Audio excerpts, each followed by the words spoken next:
तर काल सगळ्यांचा धोंडे जेवणाचा कार्यक्रम झाला होता, म्हणून आज सगळ्यांनाच जायचं होतं.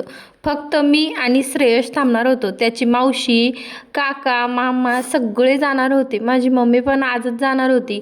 आणि इकडं बघा या पिल्ल्याचं कसं रडणं चालू आहे. हा आहे ना सगळ्यांजवळ जातो, पण माझ्याजवळ अजिबात येत नाही. माहिती नाही त्याला काय होतं, माझ्याजवळ आलं की रडायलाच लागतो.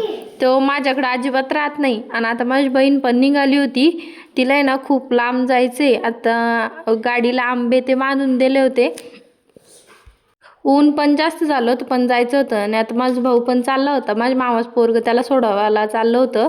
आणि यायला आहे ना खूप लांब जायचं. आता ते पण निघाले होते. आणि याचं इतकं चालू आहे केव्हाचं, त्याच्या पप्पाला म्हणत होता तो की चला भूर भूर. मला आज व्यवस्थित बोलता येत नाही, तरी त्याला म्हणजे फक्त एवढं कळतं गाडीवर जायचं असलं की तो त्याला भूरवर जायचं आहे असं म्हणत होता. कपडे आणि ते नवीन घातले, त्याला कळालं की आता आपल्याला कुठंतरी जायचं आहे.